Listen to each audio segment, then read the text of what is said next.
Good morning, Stockholm, and good afternoon, Taipei. My name is EJ Chen from the Stockholm Taiwan Center at the Institute for Security and Development Policy.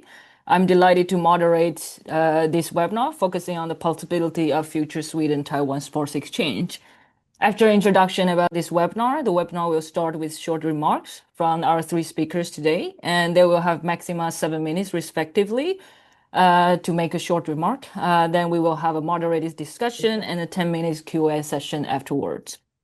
So Taiwan strives to expand its international presence by deepening meaningful relations with like-minded partners due to the sensitivity of Taiwan's related issues in the diplomatic world.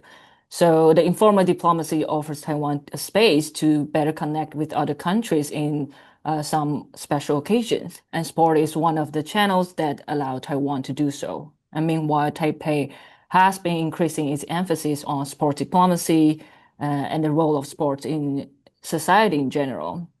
And Taiwan just inaugurated its Ministry of Sports in September this year, aiming to strengthen its strategy for sport diplomacy, developing sports industry, and increasing mass participation in sports. And today's discussion will focus on sports diplomacy. And today we will have three distinguished speakers, both from Taiwan and Sweden. And the first speaker is Helena Rättberger, and she is Sweden's representative to Taiwan at the Swedish Trade and Invest Council.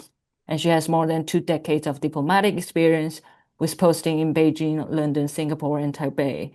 And she also has first-hand experience in World Mass Games in Taipei early this year. And she were involved in 2 Olympics games in Beijing and London during her postings. And the second speaker is Mattias Tegner. He's a member of the Swedish Parliament, Riksdag. He represents the Social Democratic Party, and he's also a president of the Stockholm Ice Hockey Federation and a board member of the Swedish Ice Hockey Federation. And he has been actively engaging in the sports community in Stockholm for decades. And the third speaker is Dr. Lin Tianqi, and she is a member of the Legislative Yuan of Taiwan from the KMT. Within the legislature, she focused on advancing legislation related to athletic development and cultural diplomacy, emphasizing structural approaches and cross-sectoral collaboration. She's also an athlete herself. She earned a gold medal in women's sailing at the 2025 World Master Games. So without further ado, let's welcome the first speakers to give a short remark. Helena, the floor is yours. Okay, can you hear me now? Yes. Yes, good. Thank you so much. First of all, I should apologize. I'm sitting here in a corridor in New Taipei City. So if there is a bit of background noise, I'm really sorry about that. But thank you so much for inviting me to join this webinar. It's, of course, a huge pleasure.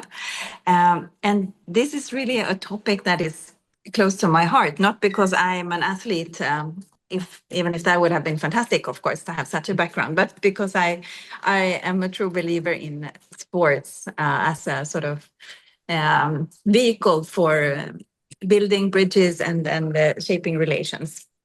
And as you already alluded to in your brief introduction there, I had the privilege really to be present at the Olympics in London and also at the Olympics in Beijing in 2008 and 2012, respectively.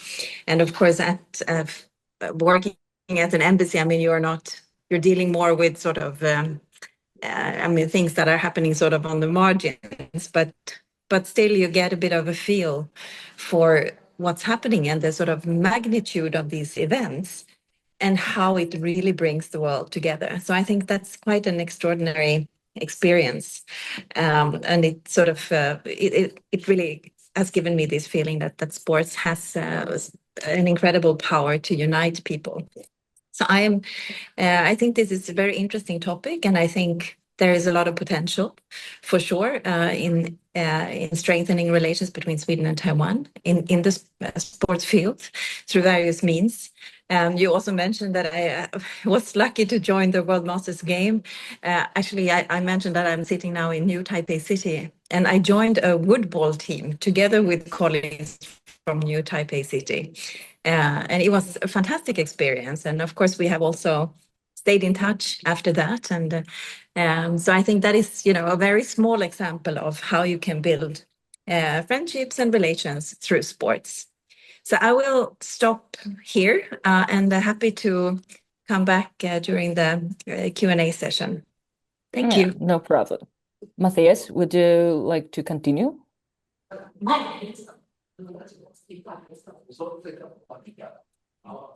Sure. Thank you so much for the word. And first and foremost, I would like to thank the Institute for Security and Development Policy for arranging this very current seminar. I mean, questions of geopolitics, international arrangements, health, sports washing, match fixing. I mean, these questions are very hot topics right now. So it's very interesting to be a part of this seminar. In my view, I mean, Sweden and Taiwan may be far apart on the map, but if we can meet in something deeply human as sports, that would be fantastic. When we cooperate through sports, we don't just create results and medals, we build friendships and understanding and trust between societies. So in that way, I will like to agree with Her Excellency Reitberger and what she said. I mean, we do bring the world together through sports if it's done in a good manner. So in that sense, I'm very glad to be a part of this seminar. I think even though there are many differences between Sweden and Taiwan in regard to how we organize sports, I'm sure that there are a number of common interests which we could focus on. In fact, that Sweden and Taiwan share many common values, which I think will be important in the field of sports. If we look at the sports movement in Sweden, I would argue that it's not only a movement of physical activity, it's a value-based movement funded on ideas like freedom, democracy, transparency, human rights.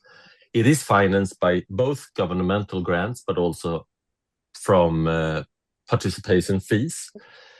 So in that sense, even though it's partly funded by governmental grants, it's still an independent movement from the Swedish state. And the Swedish Sports Federation, they always disconnect from party politics. And that is very, very important to say, that even though sports are not connected to politics, sports is driven by ideas. And I think that is important to say when discussing the questions of why there are many possibilities of cooperation between Sweden and Taiwan. When the Swedish Sports Federation, called RF, are talking about international cooperation, they always state that values as joy and togetherness, democracy and participation, everyone's right to take part, fair play, that should be important part of international work. And RF, the Swedish Sports Confederation, they always refers to the UN Universal Declaration of Human Rights, the Convention of Rights of Children, and the Convention of Rights of Persons with Disabilities. So in that sense, sports in Sweden is very, very value-based. I remember when I chaired a delegation from the Swedish Parliament to Taiwan 2 years ago, and we had the possibility of meeting with the fantastic former Taiwanese President Tsai Ing-wen. And when we landed at the airport in Taipei, we felt like coming home, not because we had been to Taiwan before, but because we share the same values like freedom and openness and belief in human rights. So in that way, Swedes and Taiwanese are the same. And I do think that cooperation within sports would be a very good way of deepening relations between Sweden and Taiwan. I would like to stop there. Thank you so much. Thank you, Matti. I think you point out very important points about sports. its role in how to connect the societies and the shared value between Taiwan and Sweden. But we can come back to that later. And Qianqi, would you like to continue to make these short remarks before we start the discussion? Okay. Thank you, Isha, for inviting me into this webinar to discuss the sport policy between Sweden and Taiwan. So it's my pleasure to join today's discussion on how Taiwan and Sweden can further deepen cooperation through sports diplomacy. And as a legislator, I focus on education and culture, and now I'm in the Committee of Law and Regulation. And I did not start as an athlete initially, but it was fortunate that I had a chance to walk on Camino de Santiago.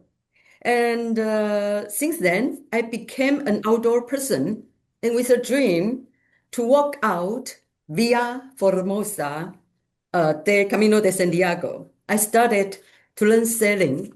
Then I joined the sailing regatta and started become an athlete.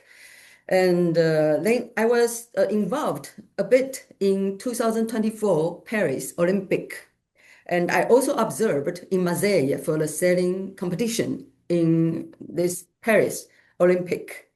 And since then, I had a deeply involved in sports policy and the environment in Taiwan. So as you introduced before, that I got the gold medal in the 2025 World Master Game, and which is marked the climax of my athletic career. So that's why we are here today. So I hope we can have a further discussion about how the environment, athletic or sports environment in Taiwan to improve, and also the connection among different countries. And I look forward to the discussion today. Thank you for your remarks. And without further ado, and to save more time for the discussion, let's just jump into the discussion session directly. The first question would address to Helena. As Sweden's representative in Taiwan, how do you view the potential for Sweden to deepen its engagement with Taiwan through sports? Because as far as I know, that Swedish government is really careful when it comes to Taiwan-related issue, which is very understandable. And in your position, how do you see this, and how do you see the potential between Taiwan and Sweden? Well, can you hear me now? Yes. Yes, good. Well, as I said initially, of course, there is a lot of potential. I mean, through various ways. The most obvious one, I suppose, is the exchange of athletes. Taiwan has been hosting a number of big competitions recently, both in individual sports and in team sports, and of course, World Masters Games was the most recent one. There were quite a few Swedes here joining various games. And I think that is so from our side to try to pick up these opportunities when they arise, and and also if Taiwanese athletes are going to Sweden, so that's one part. I mean, we are a very small office here. We're only 3 people. So it's our work is always a lot about trying to identify things that are already going on and see what we can do to amplify or to provide like a platform to do more things. So I think this is definitely one thing that we would like to do, and to encourage Swedish athletes that come here and participate in various kinds of competitions to perhaps also. And then, of course, you can do a lot more. I mean, sports is not only elite sports. Sports is much more than that, like Matthias also alluded to. And I was lucky last week. We had a hike organized by the EU office here and Ministry of Environmental Affairs, where we went hiking up a beautiful mountain called Guanyin. And the new Minister of Sports, Mr. Liang, was actually part of that, and we had a chance to chat a bit. And it was really interesting. I think having won 2 gold medals in badminton. I mean, he's of course a superstar here, and he's now taking up this role as the Minister of Sports. But I think he has a much broader ambition. He looks a lot like at sports as a way of, for inclusion and to make young people move more. And he was very interested in sort of talking about, in Sweden, for instance, so many young people play football. Including myself when I was a kid, almost all kids do. So how do you bring that about, that it hasn't always to be about competitiveness, but just, as a movement more, that this is something you do as a social activity, and, it's a really important part of our society. So he was keen to continue to have a conversation around those issues. I think it's very broad. It doesn't have to be only on the elite level, although that, of course, is an important part as well. But we can have a much broader dialogue. And I think that's really to the benefit of both of us. So, yeah. Yeah, I fully agree what you just said, especially about the sports for all, because that's also what I personally experience in Taiwan and Sweden. I see the differences. But we can come back to that a little bit later, because I have a similar question for the other two speakers later. But the next question is also connect to your own experience. So what preparations or considerations are important when engaging with Taiwanese counterparts in sport-related or in general when it comes to collaboration? In your experience, what do you think? For me as well. Yeah. Yes. Well, I think, it's always, a matter of finding, again, I mentioned we are a very small office, so it's always about finding partners, partners to collaborate with, and there are lots of them here. So that's key to everything we do. We're a small fish, and to have any impact and kind of garner any kind of attraction, you have to team up with other actors. And I think that's very much our role here.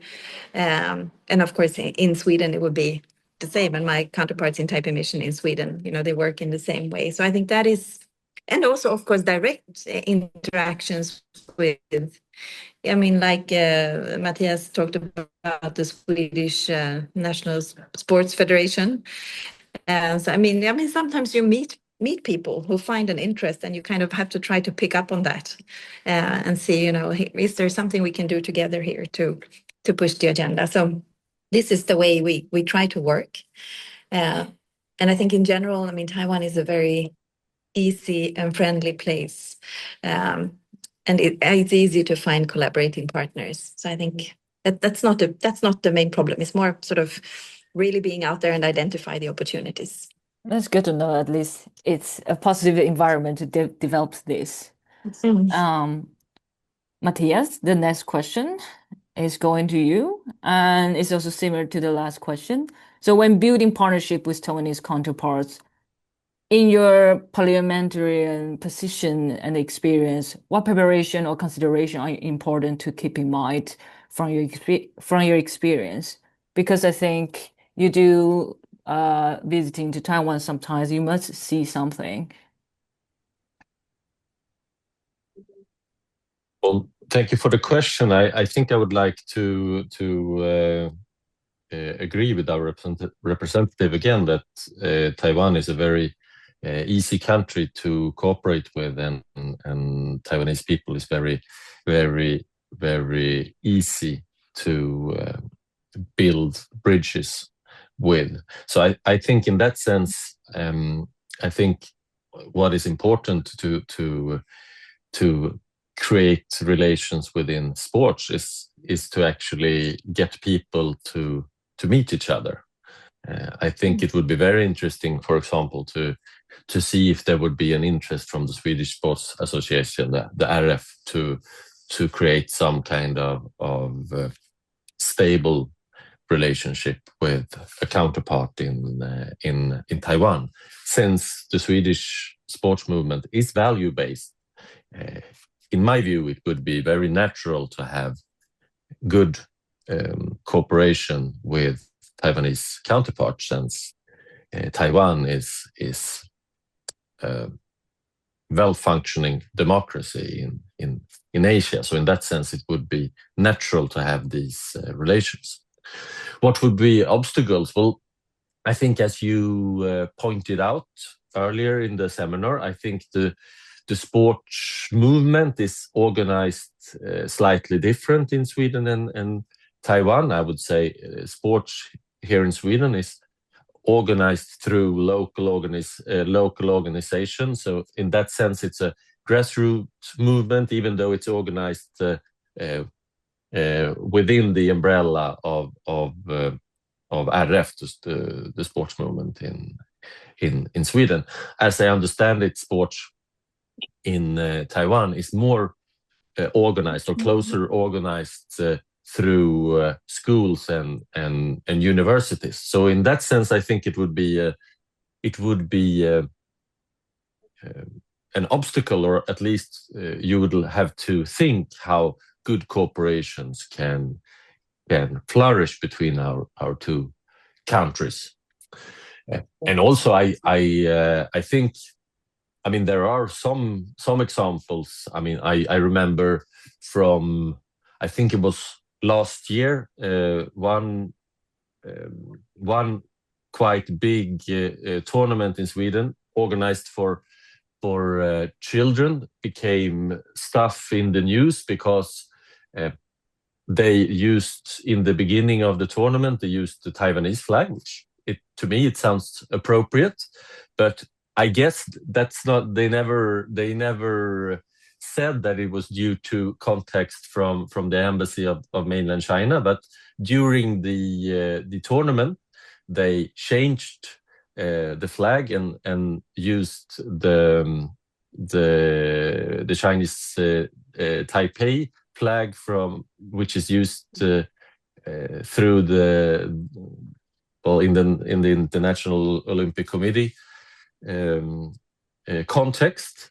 So this became a big issue in Swedish news, since some persons born in Taiwan, Taiwanese people, but living in Sweden, were very upset, of course, that the organizers took away the Taiwanese flag. So in that sense, it is always important to understand that relations with Taiwan and Taiwanese sport athletes will always risk to become a political issue in regard to the situation between mainland China and Taiwan. So that is, of course, also important to at least have in mind. Thank you. Thank you for your answer. And yeah, of course, again, that you just mentioned that the tension between mainland and Taiwan is always brought into sports, unfortunately. The next question is to Qianqi, and it connects to what I just asked Matthias. So in your opinion, what challenge exists in strengthening the sports cooperation between Sweden and Taiwan from your Taiwanese perspective? Okay, and first of all, I would like to offer an overview of Taiwan's current landscape, from elite sports development to grassroots participation, and the structural changes we face in disciplines such as aquatic sports. And first, sports exchanges. Where do Taiwan and Sweden have the strongest potential? And first of all, collaboration through national sports association. Taiwan's single sports associations, such as those for badminton, baseball, taekwondo, archery, and the increasing active swimming associations, play essential roles in technical standing setting, international networking, and athletic development pathways. While several sports are already well established in Taiwan, others are emerging and present strong potential for structural collaboration with Sweden Association, renowned for professionalism, governance integrity, and sports science expertise. And second, people-to-people and grassroots sports. Both Taiwan and Sweden value active lifestyle, yet Taiwan continues to face regional disparities. Urban areas have comparatively better access to sport facilities, whereas rural and indigenous communities often experience shortages in infrastructure, coaching, and resources. Sweden's long-standing emphasis on community accessibility and association participation offers a useful model for Taiwan as we strive to reduce these gaps and cultivate a more inclusive exercise culture. And third is the aquatic and water-based sports. These areas highlights a spatial striking contrast between our two societies. In Sweden, water-based recreation is embedded in daily life, supported by widespread water safety awareness, abundant nature sources, and deeply rooted outdoor traditions. In Taiwan, by contrast, historical and structural factors have shaped a more cautious relationship with water. And during the Cold War, much of Taiwan's coastline was subject to military control, limiting public access to beaches and near-shore recreation, coupled with insufficient early-stage water safety education. Taiwan's aquatic culture has developed more slowly. So today, Taiwan is actively seeking to change this trajectory. Interest in surfing, open water swimming, paddling, diving continues to grow. At present, Taiwan has something like 16 government-supported aquatic sports development sites, yet only one of them is located in eastern region, which is close to the Pacific coast, Pacific Ocean, highlighting both our progress and the substantial room for improvement, particularly in addressing regional imbalance. Sweden's mature water sports ecosystem, including public infrastructures, club systems, safety frameworks, and community engagement, provides an excellent reference point. For this reason, aquatic sports may represent one of the most promising avenues for Taiwan and Sweden collaboration, from my point of view. And do you see there is any challenges from the Taiwanese side when it comes to building a more closer relations with Sweden in sports? I am working on that. Yeah, I actually had a lot of communications with so-called who in charge. And now to build the basic infrastructure is the first thing. And second is to invest or indulging more resources for the water activities is the second step that we are working on. And third, as Matthias had mentioned, I think the community among the society to working as like a club or communities is something that we should really switch the path that we used to be. And I think those three directions are what I am working on. Okay. And it sounds like it's actually what Sweden is quite good at, like policy-wise, when it Yes. comes to what Taiwan is facing the challenge right now. So I think Yes. it's So something we've got a model to promising. follow. Yeah, and it's something promising that could be discussed in the future. Yes. The next question is to Helena. So now that you are based in Taiwan, and how would you describe the local attitude towards using sports as a tool to strengthen ties with like-minded partners? Do you see Taipei as interested in collaborating with smaller democracies like Sweden, or does he focus more primarily on larger partners such as the US or France? Because I do know sometimes that's how Taiwan engage with the international society, which makes sense, but also not as effective in a way to reach the civil society. So what do you see about this?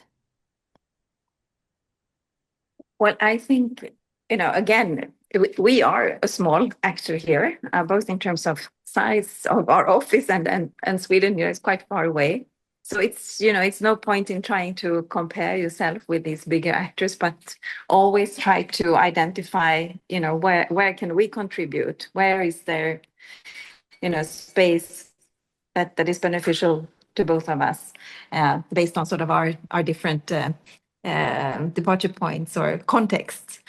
And I definitely see that there is potential for that here. And this my own experience from the World Masters Games and with the Taipei City, for instance. I think it's a really nice way of starting a collaboration and then sort of building on that. So I think there is great interest here. We already talked about the value that we share a lot of values, and coming back again to this more community sort of based aspect of sports. I think there is definitely a lot of room for engagement and dialogue and sharing. And I mean, I'm here together with two of my three sons, and the 13-year-old son, he's an avid football player. So he joined, of course, a football team here.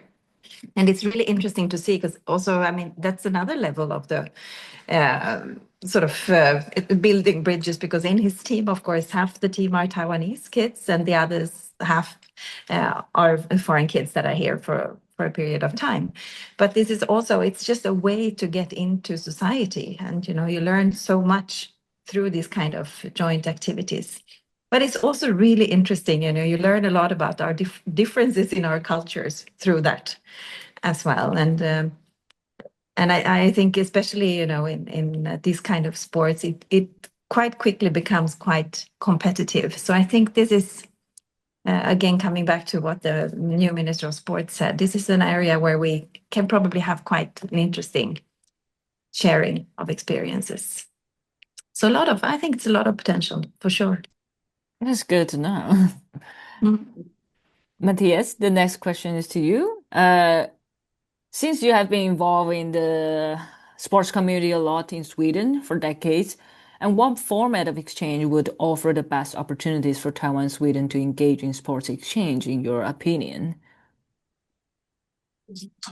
Well, thank you for the question. That is, of course, I think a hard question to answer. But I do think, as I started out by saying, I do think there are some good possibilities in regard to how sports are organized, and as the RF, the Swedish Sports Association, are focusing on value-based corporations. I think there should be good possibilities of cooperation on that level. Discussing different sports, I would like to agree with my fellow colleague from the Taiwanese parliament, saying that there should be good possibilities of cooperation within many areas of sports. As you mentioned, baseball is a fantastic sport and a successful sport in Taiwan, but not such a big sport in Sweden. So in the area of baseball, Sweden has a lot to learn from Taiwan, even though there are a few persons playing baseball here, and we have a national league, even though it's not as good as in Taiwan. Sweden has a tradition of winter sports, so in that sense, I think there are a lot of knowledge within winter sports in Sweden, which I think could be valuable in Taiwan. Even though I understand that the geographic and climate differences is an obstacle in that area. Myself, I've been the chairperson of the Stockholm Ice Hockey Federation for quite a while now, and I was in the past a board member of the national federation, and I know that there was a very, very small ice hockey league in Taiwan for like 20 years ago. So in that area, it would be very interesting to see if there are any possibilities of exchange between Sweden and Taiwan. Football is a very big sport number-wise in both Sweden and Taiwan. I think basketball is a growing sport both in Sweden and Taiwan. So I'm sure that there are a number of areas where there could be cooperation. And our neighboring country, Denmark, are a very one of the most competitive nations in the world in regard to badminton. So it would be interesting to hear if there are any good cooperations between Denmark and Taiwan in regard to badminton, since the two countries are among the best in the world. So I'm sure that there are a number of possibilities, but I think we have to start slowly and create relations between both people and organizations. Thank you. Thank you. The next question is to Qianqi. Since we're talking about the possibility how to engage Taiwan and Sweden better through sports, and Matthias and also Helena and yourself already mentioned some potential starting point. And I would like to know more about what is Taiwan's current strategy when it comes to sports diplomacy, because I think it's important to know this background knowledge to have a foundation to see where can we start. So what do you think about this strategy? Are they effective or ineffective? What are the challenges? Okay, as you mentioned, this year, Taiwan elevated the sports administration to the Ministry of Sports, which marks a significant institutional milestone. And the reform has produced several key enhancements. First, a clear national strategy integrating elite performance, grassroots participation, and industrial development and international outreach, and more stable, long-term funding mechanisms enable associations and local government to execute sustained programming rather than rely on short-term budget cycles. A more visible and authoritative platform for sports diplomacy, enabling the minister to engage international counterparts as an equal political representative. Particularly meaningful given that Minister Li Yang is a two-time Olympic gold medalist in men's badminton double, bringing the both athletic prestige and national credibility to Taiwan's international engagement. And for medium-sized democracy navigating political pressure, sports diplomacy serves not only symbolic purpose, but also a vital channel for international cooperation, soft power, and value-based engagement. And challenges, I think there are some challenges, as you like to have some connections between two countries in badminton. And we also like to have some connections in football and the field and trade, which is the focus and the country. And of course, personally, I would like to have more water connections with Sweden, which is fascinating that when I saw in Sweden. Yeah. So as far as here is, do you think that the new Ministry of Sports can bring Taiwan sports diplomacy to the next level? Because I think there's some criticism about Helena. Is it possible you can mute yourself? So sorry. No, I'm sorry. I tried to mute myself. Good, thank you. Tianji, so back to the question is like, do you, the MOS can bring Taiwan sport diplomacy to the next level? Because I think there were some criticism towards the previous, or maybe some of the policy is about Taiwanese government is really valued about how many medals we win in the competition, how many competition we host in Taipei, but sometimes they might slightly ignore that the civil society is important. How do you see this? Do you see the new MOS can address this kind of criticism? I think the Minister Li Yang sincerely wants to get us into the next level, and from his personal experiences, he was set to get the medal, but him personally, who did not really go on that path, but got the medal. So I think he must have this deeply feeling about the public athletic culture. So I think he sincerely wants to lead this country to what we expect, that people start to get to the sport community easily. But of course, as you mentioned, and that's really the constraint in this culture. But I might personally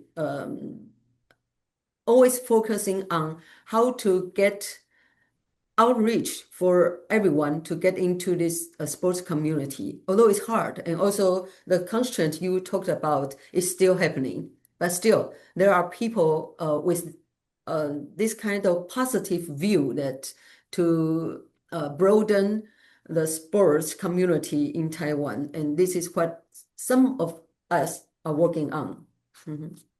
That's good to hear that the new minister might try to solve these issues, because I was also growing up in the background of this Yeah, we sports we know system. that, Yeah. Yeah, then I moved to Sweden. I see a different system. I was like, wow, Yes, so whole when new we talk world. about the football, it is really hard for people to imagine how actually in my father's time, football was quite popular without all this constraint, also called medal oriented goal. So it was quite popular then now, and now there are more budget put into this football league, but the outcome wasn't reaching what we expected, and which is quite sad for people to see that. But still, we did not abandon our goal, and we're still working on that. And we hope one day maybe something happened, then it will accelerate the goal we want to reach. Yeah, thank you for your answer. The next question is also related to the establishment of MOS, but the question is to Helena. And don't forget to unmute yourself. So after the establishment of MOS, have you seen any interesting development in Taipei since then? Since I know they are quite emphasized on how they can do more regarding sport diplomacy. And I think as a Swedish representative, do you see any development? Because I heard that some French counterparts would they are arranging something with the Taiwanese. Is there any development in the Swedish side, or is there anything there?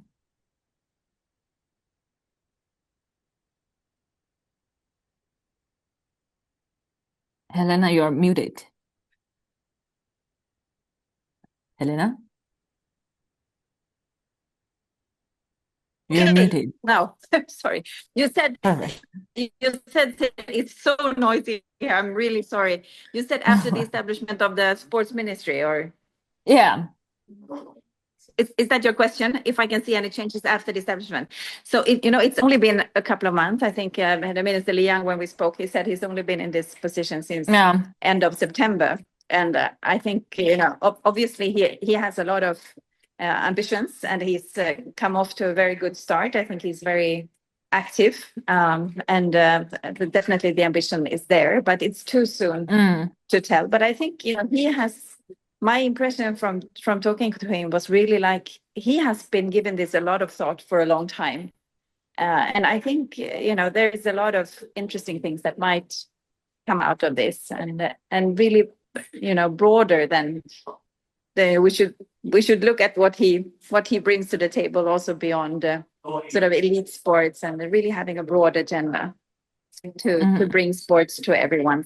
I think one thing he mentioned that was quite interesting is that he said that when I talk to fellow athletes, having been to competitions across the world, many of them say that when I was young, until I was 13, 14, 15, I did all kinds of sports, and that's really meaningful. Whereas he said that I was really good at badminton early on, so I was just playing badminton, but to make it possible for kids to do different kind of sports before you decide, if you want to pursue a career in some or specialization in a certain sport. So this is something I think that we really will want to work on, in making it more accessible to everyone. Yeah.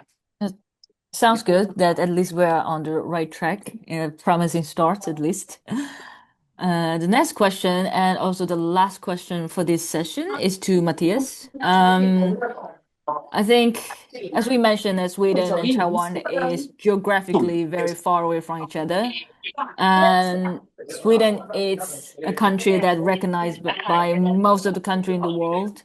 It's very different from Taiwan's diplomatic situation. And I think it's important to know what is the incentive for Sweden to engage more with Taiwan through sports. Because Sweden is already good at sports in many sense, and it doesn't need that much attention or support from another democracy in the international community. So what is the incentive? Because as we all know that a lot of countries, they have great relation with Taiwan on the table because Taiwan's economic strength and technology strength. And so what is the incentive for Sweden to do such things? Because if there's no incentive, then no matter how promising it sounds like, it might not happen. Unfortunately, we have to see the reality here. We have to check the reality so we can better know what we can do in the future. So what do you think, Matthias? Well, thank you for the question. I would argue that in general, there are many incentives for the relations between Sweden and Taiwan. As I said, when I had the possibility of leading a delegation to Taiwan 2 years ago, we discussed similarities between our economical systems and the possibilities of trade between Sweden and Taiwan. So in that sense, being democratic countries, both pretty small in an international international context, both relying heavily on exports, there are very many similarities between Sweden and Taiwan. So in that sense, I would argue that there is an incentive for different type of relations between Sweden and Taiwan. If we talk about sports, I would argue, as I've done earlier, international cooperation within sports should be value-based, should be based on values as freedom, democracy, everybody's right to participate. So in that sense, in my view, there are a clear logic in why there should be cooperation between Sweden and Taiwan, and I think that is also the reason why there are incentives of creating relations between our two countries. So I would say that the similarities in values should be the biggest incentive. If we talk about professional sport, we have discussed some areas where there are possibilities of exchange and where we can learn from each other.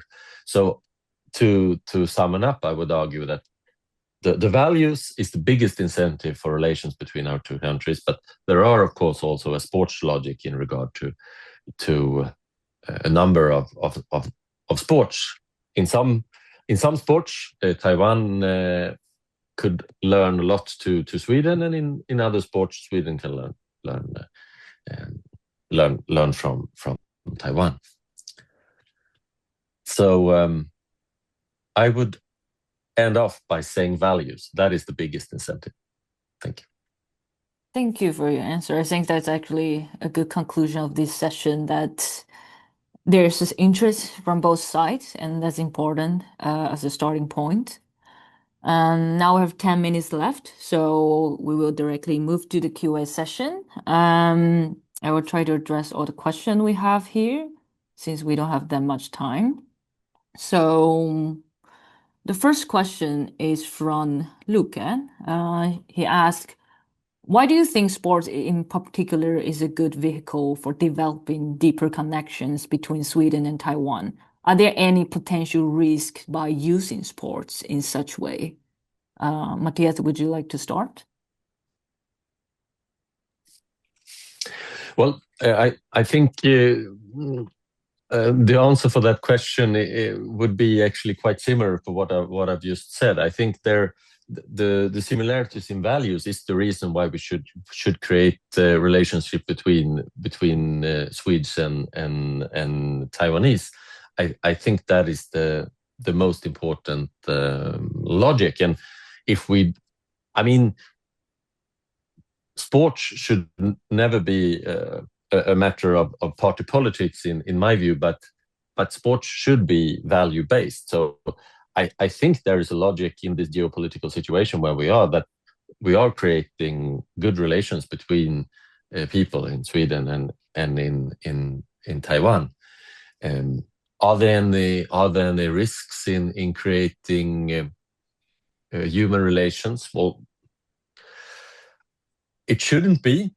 I think we have mentioned some of the obstacles which we have seen in the past, when, for example, as I said, the Taiwanese teams have been participating in international cups for youth in Sweden, and when that becomes politics, but I think that is an obstacle which should be possible to handle. We should focus on building bridges between people, not what other countries think about our relations. Thank you. Thank you for your answer. Qianqi, would you like to add something? Okay, as we use sports as a vehicle, I think we can strengthen bilateral partnership with like-minded democracies that shared commitments to openness, fairness, and the rule of law. Enhancing international visibility through participating in global sports organizations, hosting competitions, and supporting athletic exchanges. And as we use sports as a vehicle, we can invest in grassroots, participating under the ministry's strategy of sports for all, recognizing that a robust sports ecosystem requires broader social engagement. And sports provide a uniquely non-political yet profound human platform for cooperation, one that allows athletes, coaches, students, and communities to build relationships beyond geography boundaries. So I think to promoting value-based diplomacy, leveraging sports to advance democracy, gender equality, indigenous cultures visibility, and youth empowerment, and sports is really a useful vehicles to be. Thank you. Do you see there's any risk by using sports as a way to engage two countries? As long as we don't put too much weight in politics, and that should be quite Should be fine. effective. That's good to know. Do you want to add something, Helena? No, I think two colleagues put it very well, indeed. And I think, yeah. Okay. And the next question is from Federica. And I think it's actually a very important question, because the question is, how can local sports club in Sweden and the university be involved in these kind of initiative, like from Taiwan and Sweden, from both sides, but for Taiwan maybe more from the university side, since Sweden usually just have sports clubs? Because I feel like it's a organizational and structural differences from both sides.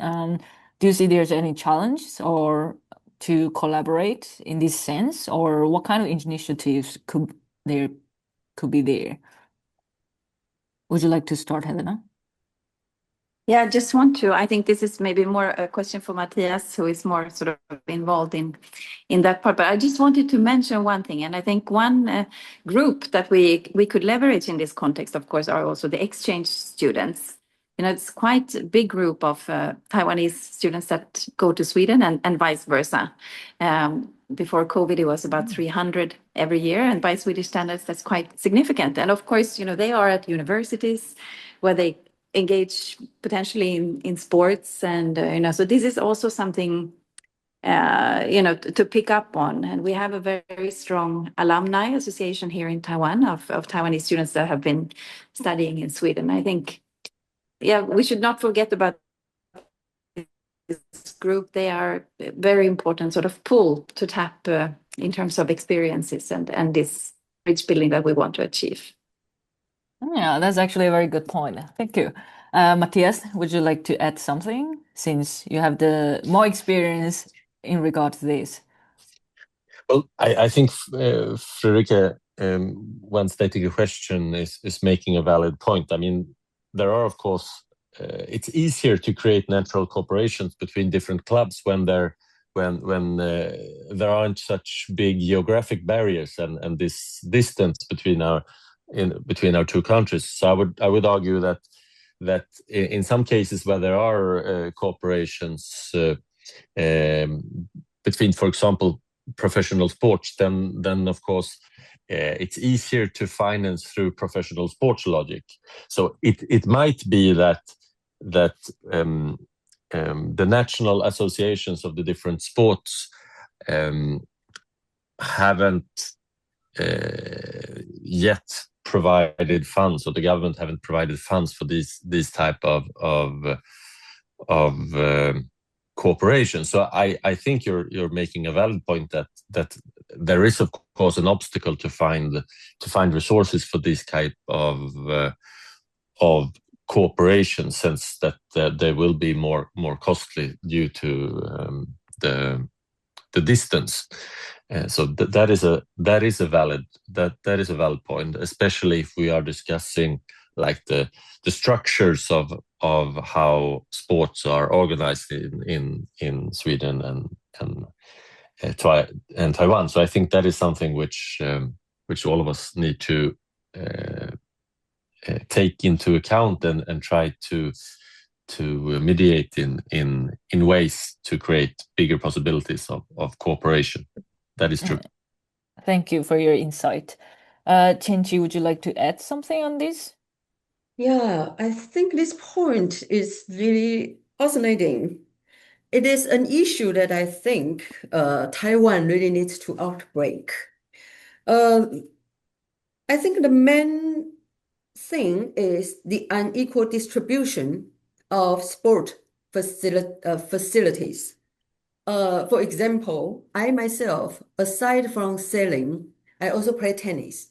And as I mentioned, the unequal facilities in Taiwan existed quite often. So in Kaohsiung, when I want to play tennis, it's rare for me to find to the tennis court to play. But in Taipei, it's maybe more popular. So the reason why the community in school is easier than the community in society is because in school, the facilities are more equivalent than in community. So to strengthen the facilities among communities will be the first step to really enhance the club communities in Taiwan. And I think that will be help for the whole public to have a sport culture, and to start the sport culture in community should be the main focus for the sport culture to move on. That's my point. Sounds like it's a long way to go, but it's on the right track. At least we want to start. Yeah.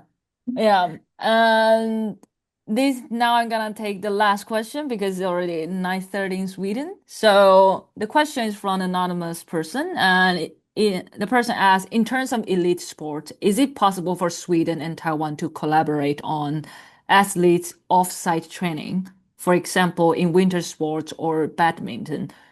And is it more likely to breach such cooperation through Swedish Federation and Taiwanese sports associations? Chenchi, would you like to start with this? I don't quite understand this one. You mean the sport, the winter sports, or what? The off-site training. So I think they mean that you can go to Sweden, the Taiwanese can go to Sweden for maybe 1 week, 异地训练 Yeah. sort of. Yeah, I think that would be excellent. You know, in Sweden, I guess it is now quite cold and icy, right? And but if although we are not that popular in water activities, but you know there are some parts in Taiwan it's like summer or spring all the time. So I think if this work, that must be quite positive in positive side for Taiwan's water activities. But for Sweden, I think if you would like to do some outdoor activities, it would be nice if we can do some offset training in Taiwan regarding the weather, the different weather.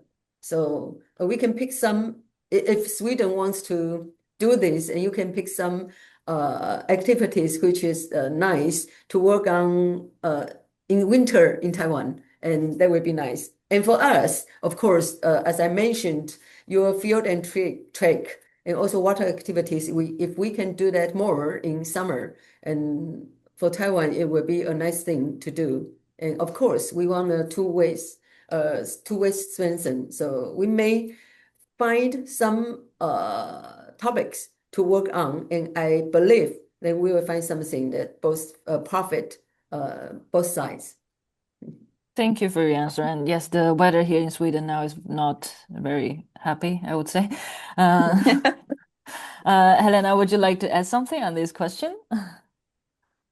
No, I think this is more for the Matthias? sports focused. Yeah, no problem. Matthias, would you like to add something on this? Then I will conclude the webinar afterwards. Well, my guess is that it would be possible. As I said, the sports association in Sweden, it is decentralized in that way that it is the Swedish Sports Federation working with these issues, and that is a totally separate body from politics, even though it's funded partly by governmental grants. And it is also the sports federation or the different federative associations of different sports who actually usually own these elite facilities. But with that said, I am sure that there are possibilities. Since we are good at different sports, I'm sure that there are possibilities within, for example, the areas of winter sport where Sweden is very successful, that there would be good possibilities here in Sweden for Taiwanese athletes.